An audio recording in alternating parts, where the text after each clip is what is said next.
కన్యరాశి వారు ఈ ఆదివారం అమావాస్య సందర్భంగా కాళభైరవ జయంతి సందర్భంగా ఆంగ్ల సంవత్సర చివరి మాస సందర్భంగా ఎలాంటి విధులను పాటించాలి, కష్టాలను ఎలా దూరం చేసుకోవాలి, ఐశ్వర్యంగా స్వాగతం ఎలా పలకాలో ఈ వీడియోలో సవివరంగా సంపూర్ణంగా తెలుసుకుందాం.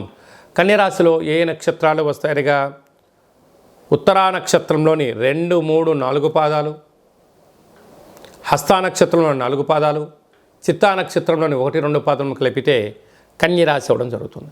చాలామందికి పుట్టినటువంటి కాల సమయంలో డేటా బర్తులు లేనటువంటి కారణం వలన పేరు యొక్క మొదటి అక్షరాన్ని అనుసరిస్తూ ఆ రాశిని తెలుసుకునే ప్రయత్నం చేద్దాం. టో, పా, పి, పు, షా, అణ, ఠ, పే, పో అక్షరాల వారందరూ కూడా కన్యరాశి జాతకులే. కన్యరాశి యొక్క అధిపతి బుధ భగవానుడు. రాశిలోనే కేతు సంచారం చేయడము, తృతీయంలో బుధాదిత్య రాజయోగం, రవి బుధుడు కలిసి ఉండడం, అర్ధాష్టమ శుక్రుడు కారణం వలన మీరు వీలైనంత వరకు ఓపిక, పట్టుదల, సహనం తల్లిదండ్రులతో, మిత్రులతో, ప్రభుత్వపు అధికారులతో, పై అధికారులతో, సహ ఉద్యోగస్తులతో వీలైనంత వరకు మర్యాదపూర్వకంగా చర్చించడము యోగదాయకము. లేకపోతే అనేక రకాల ఇబ్బందులు వాళ్ళే కలగ చేసి మీ పైన నింద వేసే పరిస్థితి అధికంగా ఉంటుంది. తస్మాత్ జాగ్రత్త. అర్ధాశ్రమ శుక్రుడు అవ్వడం వలన ఫోన్లు, లావాదేవీలు, ఓటీపీలు, ల్యాప్టాప్లు, కెమెరాలు, మెయిల్స్, మెసేజ్లు దొంగలించబడే పరిస్థితి అధికంగా ఉంటుంది. కనుక ఇలాంటి కాల సమయంలో అప్రమత్తత చాలా అవసరం అని చెప్పి గుర్తుపెట్టుకోవాలి.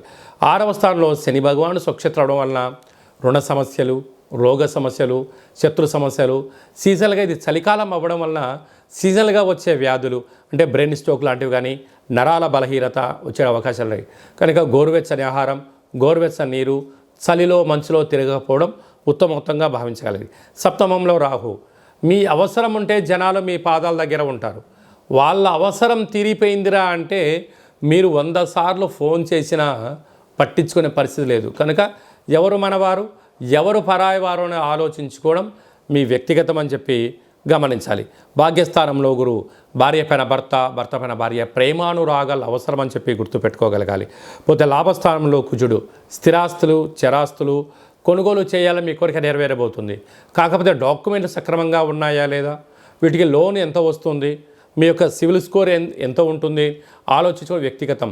కనుక ఇలాంటి కాల సమయంలో ఈ ఆదివారం అమావాస్య రోజున ఒక చిలకపచ్చ అంటే ఆకుపచ్చ రంగు కలిగినటువంటి వస్త్రాన్ని కింద పరిచి కూష్మాండ దీపాన్ని ఏర్పాటు చేసుకొని అందులో 12 రకాల ఒత్తులు వేసి ఒక 5 రకాల నూనెలు వేసి వెలిగించి పూజ చేసుకున్న తదనంతరము ఒక కొబ్బరికాయతో దిష్టి తీయించుకొని వీటిని అన్నిటిని కలిపి ప్రవహించే నీటిలో వేయడము, బ్రాహ్మణుడికి దానం ఇవ్వడము, కుదరలేదు చాకలేలకు దానం ఇవ్వగలిగినట్లయితే మంచి బుద్ధి, మంచి జ్ఞానము, గ్రహదోషం తొలగి గ్రహయోగం మీ సొంతం అవుతుందని చెప్పి గమనించాలి.